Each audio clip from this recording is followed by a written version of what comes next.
મહેસાણા જિલ્લાના વિસનગર શહેરની મામલતદાર કચેરી ખાતે આજે તારીખ 29/10/2025ને બુધવારના રોજ ગુજરાત ફેર price shops and kerosene licence holder association દ્વારા મામલતદારને આવેદનપત્ર આપવામાં આવ્યું હતું,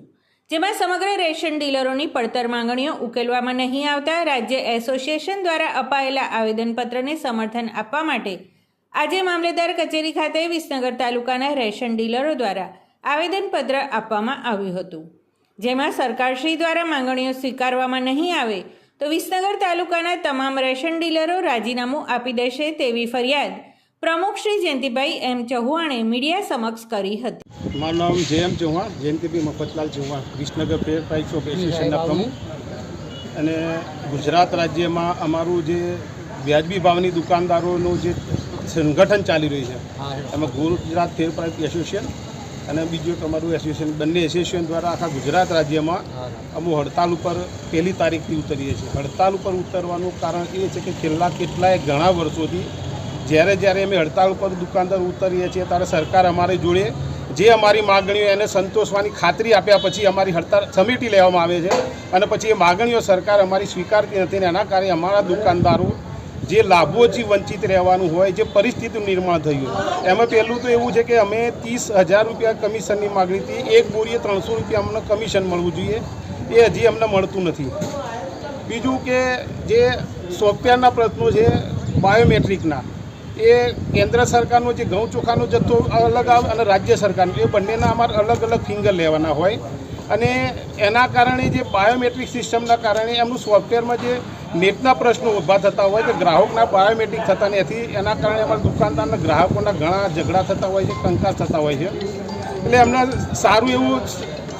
સોફ્ટવેર મળી અને એના અંગૂઠો મૂકીને આવી જાય કે અમારી માગણી છે। બીજું કે અમારા દુકાનદારને 30,000 રૂપિયા પગાર અને 300 રૂપિયા બોરી દીઠ કમિશન કરવામાં આવે। અત્યારે અમને જે કમિશન આપવામાં આવી રહી છે એ ટુકડે 200, 500, 1000 આટલી નાની રકમમાં જે ખરેખર દુકાનનું ભાડું હોય કે અમે જે કોમ્પ્યુટર ચલાવતા હોય એનો નેટનો ખર્ચો હોય, તોલાટનો પગાર હોય, ઓપરેટરનો પગાર હોય, ઓછામાં ઓછું અમારો 40,000 થી 50,000 રૂપિયા માસિક ખર્ચો થતો હોય એની જો મેં માંડ દુકાનદારને 2,000, 5,000, 7,000, 10,000 કમિશન આવે છે। એટલે સરકાર અમારા દુકાનદારો જોડે વેટ કરાવી રહી છે અને આ વેટ કરાવવાના આ વિરોધમાં અમે જ્યાં સુધી અમને 30,000 રૂપિયા અમને કમિશન નહીં આપે, 300 રૂપિયા બોરીએ માગ નહીં આલે, વત્તા બીજું કે હવે પહેલાં તો ડોરસ્ટેપ ડિલિવરી અમારી દુકાને અહીં જથ્થો ઉતારી જતા હતા, હવે અમારે તકેદારી સમિતિના 10 સભ્યો હોય છે, 11 સભ્યો, એ સભ્યો અમારે સહી કરી જાય માલ ઉતારી, એટલે હવે સરકારે એવું લાગે છે કે તકેદારીના સભ્યો 10માંથી 8 તમારો બાયોમેટ્રિક સિસ્ટમમાં અંગૂઠો કરે તો જ માલ ઉતારવો। હવે તકેદારીના સભ્યો એ અમારા રેશનિંગ દુકાનના ગ્રાહકો છે અને એ કંઈ અમારા સગાવાલા ના હોય કે માલ આવે એટલે તરત આવી જાય ને અંગૂઠો આપણને માલ ઉતરી જાય। હવે આ સિસ્ટમનો એટલા માટે વિરોધ કરીએ છીએ કે માલ આવે તકેદારીના સભ્યો ના હોય અને તકેદારીના સભ્યો ના હોય એટલે એનું બાયોમેટ્રિક થાય નહીં, બાયોમેટ્રિક ના થાય, જથ્થો ના ઉતરે અને જથ્થો ના ઉતરે એટલે દુકાનદારના ગ્રાહકોનો પરેશાન થાય, ગોડાઉન મેનેજર હોય કે કોન્ટ્રાક્ટર હોય, બધાય પરેશાન છે। એટલે અમારી એ માગણી છે કે આજે 10 બાયોમેટ્રિકની જે સિસ્ટમ છે એ રદ કરવી જોઈએ, 3,000, 30,000 અમારો જે પગારની માગણી છે એ કરવી જોઈએ। અમારું કમિશન જે ટુકડે આવે છે મહિનામાં જેટલું અમારું જે થતું હોય દુકાનદારના વેચાણ પ્રમાણમાં એ પૂરેપૂરું આપવામાં આવે। બીજી ઘણી બધી અમારી આર્થિક ને સામાજિક સમસ્યાઓ છે પણ આટલા મુદ્દાઓ અમે આગળ લઈને અત્યારે ગુજરાત સરકારના તમામ દુકાનદારો હડતાલ ઉપર છે। 1લી તારીખથી અમારું કોઈ દુકાનદાર દુકાનનું શટર નહીં ખોલે, કોઈ વિતરણ નહીં કરે, કોઈ બાયોમેટ્રિક નહીં લે અને અમે પરમિટ જમા કરીશું, જનરેટ કરીશું।